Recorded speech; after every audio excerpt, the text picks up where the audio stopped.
नमस्कार, जय हिंद, जय श्री राम। सत्य पर आधारित प्रोग्राम में आप सभी का स्वागत है। आज का टॉपिक बड़ा ही मज़ेदार और महत्वपूर्ण है।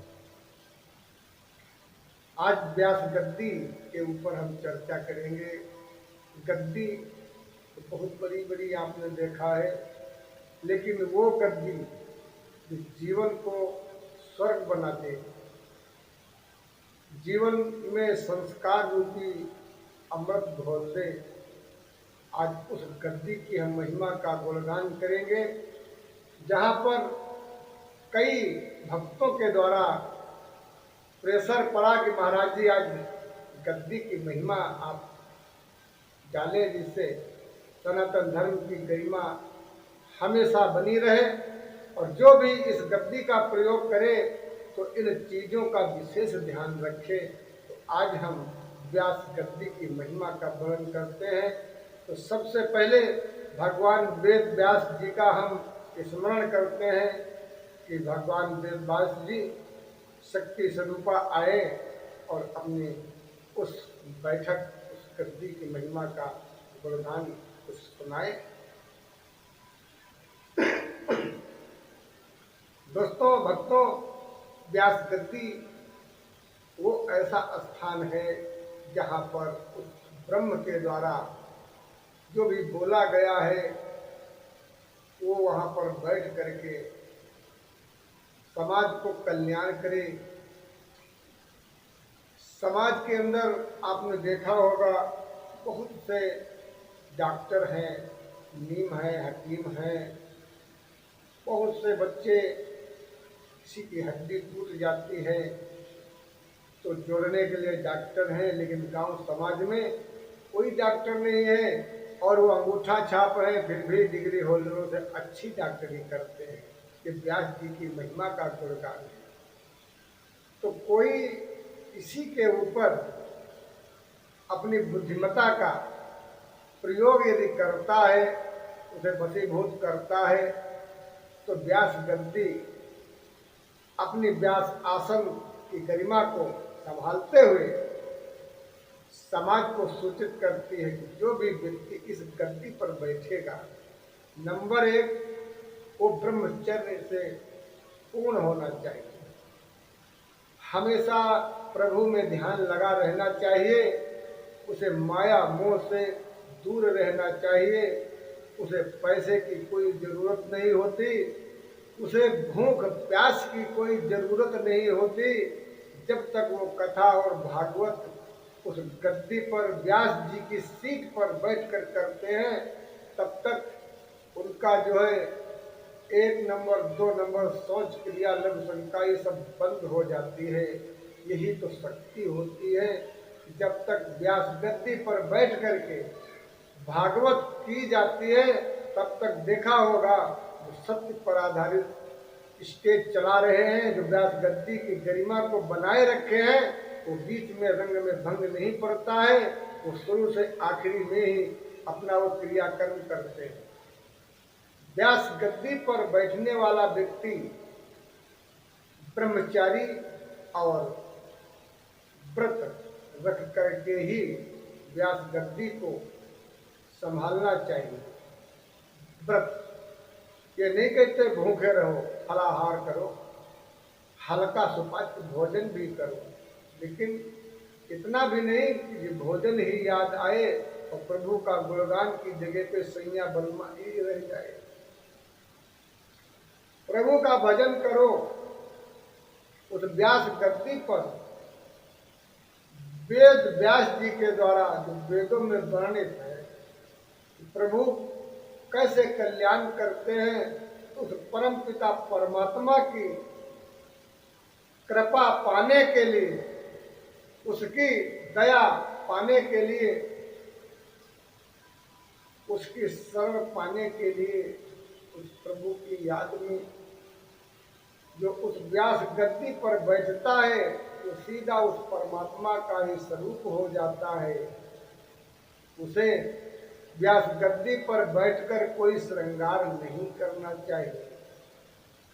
व्यास जैसे कि आजकल हम देखते हैं हमारे महापुरुष देखा होगा, ना तो दाढ़ी है ना मूछ है। रोज 24 घंटे में शेविंग होता है, चाहे बृहस्पति हो, चाहे मंगल हो, चाहे बुध हो, कोई दिन का बराव नहीं है। व्यास गद्दी व्यास जी की तरह ही आप जब रहेंगे तभी उस गद्दी का भोग भोग सकते हैं, अन्यथा सिंहासन बत्तीसी की भांति हम तुम्हें कहानी सुना रहे हैं, व्यास गद्दी पर बैठने के अधिकारी नहीं है। यदि इतने काम जो करता है वही व्यास गद्दी पर बैठने का अधिकारी है। नंबर 1, कंघी से बाल नहीं खींचना चाहिए, कोई श्रृंगार नहीं होना चाहिए। साधुओं को देखा होगा जब ध्यान या मगन कुछ भी हो, उनकी जटाएं जूट दाढ़ी से होता है। क्यों? क्योंकि किसी बहू बेटी की उनके ऊपर नजर ना पड़े। संत तो संत है और बहू बेटी तो ये तो मन चली, ये मन चली माया का रूप है। किसी साधु को, किसी तपस्वी को, किसी राजनेता को, किसी आम नागरिक को अगर एक बार भी वो मुस्कुरा दिया तो समझो गड़बड़ घोटाला हो गया। नारद जी की तरफ विश्वमोहिनी मुस्कुराई थी, नारद जी बेचारे बंदर बन गए थे। तो ये है माया का खेल। तो व्यास गद्दी पर, दूसरे पायदान पर कोई भी श्रृंगार नहीं होना चाहिए। यहाँ मैं देख रहा हूँ आजकल की स्थिति में क्रीम भी है, पाउडर भी है और लिपस्टिक की जगह पे पान भी है जो मुठों को लाल कर रहा है। ऐसा लग रहा है जैसे सुंदर सुहानी मूर्त सलोनी सामलिया सरकार मोर मुकुट वाले की है, जबकि ये रूप बना करके व्यास गद्दी पर बैठना वर्जित है। सामलिया सरकार का रूप बनाओ, लेकिन पूजो मत, तुम भगवान मत बनो। तुम भगवान बन रहे हो, यही गलत है, यही व्यास गद्दी की गरिमा को नष्ट कर रहे हो। नंबर 3 में आ जाइए। हम देखते हैं कपड़े जो है सिले होते हैं, लेकिन व्यास गद्दी पर जो बैठने वाला अधिकारी है उसके वस्त्र सिले नहीं होना चाहिए, सिले वस्त्र नहीं होना चाहिए। नंबर 3, 4, दाढ़ी बनी कोई भी शरीर में ब्लेड नहीं लगना चाहिए, मतलब शौकीनी तो बिल्कुल ही नहीं होना चाहिए व्यास गद्दी पर बैठने वाले व्यक्ति के पास। और ऐसा रूप बना के बैठना चाहिए कि जैसे अमृत बरस रहा हो, अमृत सभी पीने, अमृत पीने में लगे हो, तुम्हारी तरफ किसी का ध्यान ही ना हो। आजकल की स्थिति तो आप देख रहे हो, अमृत तो पीते नहीं है। कथा भागवत के बीच में जाती है हमारी बहू बेटियां, जाने के पहले 250 ग्राम आधा किलो मूंगफली ले लेती हैं। मैं देख रहा हूँ, मैं देखता हूँ चीज़ों को, बिल्कुल मुझे बहुत कुछ दिखाई देता है, परंतु समाज के कल्याण वाली चीज, अपने मतलब वाली चीज आज तक हमें दिखाई ही नहीं। तो मूंगफली ले लिया, पंडित जी वहाँ बड़बड़ा रहे हैं बेचारे, वो तो आए ही 3 घंटे के, बोलेंगे उनकी ड्यूटी है, वो तो भगवान के नौकर हैं। उनको कोई 2 रुपये चढ़ाएगा तो उनका परिवार खाएगा, नहीं चढ़ाएगा तो उनका परिवार भूखा रहेगा। और जो भगवान की भक्ति करता है, जो भगवान का गुणगान करता है, वो कभी भूखा मर नहीं सकता, ये तो गारंटी हमारी है। हम तुमको सत्य पर आधारित प्रोग्राम दिखा रहे हैं, जिसमें एक सत्य वाणी हम बोलते हैं। एक बार क्या हुआ, हम लोग पति पत्नी लड़ गए। अक्सर पति पत्नी में झगड़ा होना भी चाहिए, और ऐसा झगड़ा नहीं होना चाहिए कि वो कोर्ट कचहरी में पहुंच जाए। ऐसा झगड़ा नहीं करना चाहिए। पति पत्नी का झगड़ा है, तुम उनको उठा के ठोको, वो तुमको उठा के ठोके, वो सब चलेगा, लेकिन लड़ाई घर के अंदर ही रहना चाहिए, बाहर नहीं जाना चाहिए। ऐसे ही हमारी गुजराइन से हो गई। उन्होंने भंडारा सिद्ध किया, ना तो उन्होंने हमें पूछा और ना हमने उठा के वहाँ से खाया, क्योंकि हम जब क्रोधी गुस्सा आते हैं हमको, तो हम जो है भंडारा ही छोड़ देते हैं। सीधी सी बात, न दीपक में रोशनी जाएगी न दीपक प्रज्वलित होगा। सीताराम। भैया तो अपना इंतजाम रखो, हमें भूख लगी नहीं, जब मन होगा तो खा लेंगे। तो हम भूख तो लगी बड़ी तेज हमारे, अब हम कह नहीं तो भैया कि परसों जाके वो भी देख रही है, हम वो कहें कि जब ये कहेंगे तभी हम परसेंगे, नहीं तो हम भी नहीं परसेंगे। भैया एक साल की छोटाई बढ़ाई, अब उम्र एक, दराज एक, पति पत्नी एक, तो अब चीजें जो अंदर हमारे आ रही है वो तो समझेंगी नहीं समझेंगी, तो आधी चीजें वो पहले समझ रही, अब वो ना तो वो बोल रही है ना तो अब हम बोल रहे हैं। अब 3:30-4 बजे का समय हो गया, भूख और जोर से लगी। अब और जब चूहे की जगह पर हाथी खुदकने लगे जब पेट में, तो जब जो भगवान जिस दिल में बैठा है तो उसको खटका उन्होंने भगवान को जब खटका, तो एक ऐसे मित्र हमारे वर्मा जी हैं वो हमेशा मीठा लेके आते हैं, लेकिन उस दिन वो मीठा भी लाए और 4 समोसे भी लाए। उनकी धर्मपत्नी आई, उनकी धर्मपत्नी जी आई और आते ही आते क्या बोली, पुजारी लीजिए कि 2 समोसे तुम अभी खाओ, हमारे सामने बैठ कर खाओ। तो हमने कहा इन बच्चों को दे दो जाके। कहा नहीं, बच्चों के लिए हम लेके आए हैं, तुम जो है इनको तुम खाओ। ध्यान देने योग्य बात है, समझदार के लिए इशारा काफी है। और इसी पर कहा भी है ये हमारे गोस्वामी तुलसीदास जी ने और हमारे महर्षि वाल्मीकि जी ने कि जन्म जन्म मुनि जतन कराही, अंतराम कहूँ पावती नाही। जन्म जन्म जतन कराही, अंतराम कहूँ आवत नाही। अब मजे की बात ये कि राम तो कभी नहीं आते हैं, लेकिन देखिए माध्यम बन के आते हैं, ये सत्य है।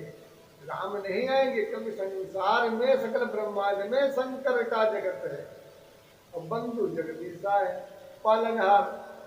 दौड़ते थोड़ी घूम रहे हैं, तो जब तुम्हें आवश्यकता पड़ेगी तो वो माध्यम बन के आ जाएंगे सहारा देने। हमने कहा नहीं, बच्चों को दे दो और एक एक बच्चे खा लें। कहा नहीं, तुम हमारे सामने बैठो और ये समोसे खाओ, तब हम ये प्रसाद चढ़वाएंगे। उनके वो आंसू निकल आए, दिखाई नहीं पड़ते हैं। इसी बात पर हमारे महापुरुष कहते हैं, श्री राम की कृपा से, प्रभु श्री राम की कृपा से सब काम हो रहा है। श्री राम की कृपा से सब काम हो रहा है। बिगड़ी मेरी बना ओ कृष्णा राधे कृष्णा, कृष्णा कृष्णा कृष्णा कृष्णा कृष्णा। श्री राम की कृपा से सब काम हो रहा है। सब राम की कृपा से सब काम हो रहा है। दिखते नहीं कन्हैया, दिखते नहीं कन्हैया, पर काम हो रहा है। श्री राम की कृपा से सब काम हो रहा है। मैं देखता हूँ मेरे अंदर दिल में कोई छुपा नहीं रह सकता, जो भी आता है सब बाहर, अंदर कुछ नहीं रखना, जैसे पता नहीं क्या हमारे अंदर है। तो मैं देख रहा हूँ कि बड़े चतुर हैं, बड़े चालाक हैं, हाँ बहुत चतुर हैं। जही जाने तेही दे जनाए, और जो ना जाने तो ना जो जाने पाई। नहीं जानना चाहते तो भटकत रहो बेटा, किताबन में भटकत रहो, मंदिरन में चढ़ावा चढ़ावत रहो, पूरी पाइड की सेवा कर रहो, लेकिन सत्य का अगर न जान पायो तो न जान पाई। जले वही ना जनी है तले तुम कतई ना जान पाई हो।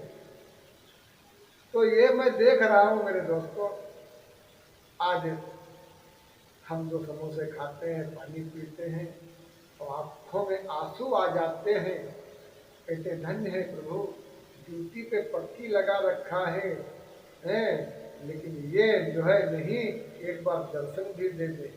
दर्शन होते हैं, दर्शन होते हैं, झूठ नहीं बोलूँगा, दर्शन होते हैं, लेकिन जब दर्शन होते हैं, जब कोई बहुत बड़ी देश के अंदर भयंकर समस्या आती, तब दर्शन होते हैं और मंत्रणा भी होती है।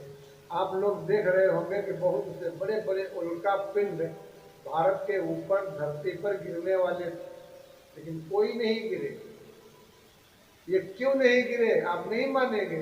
हमारे संत महात्मा जो तपस्या कर रहे हैं, इनकी तपस्या से एक कवच बना हुआ है भारत भूमि का, जो कि कोई भी भयंकर से भयंकर तूफान हमारे देश पर हमला नहीं कर सकता। कर सकता है आपस में भाई भाई, भाई भाई ही आप करें, लेकिन प्रकृति को कोई उल्का पिंड ऊपर से टूट करके कोई भारत की भूमि पर गिरे तो ये भविष्य में नहीं होगा, एक ही बार से छिन्न भिन्न हो जाएगा।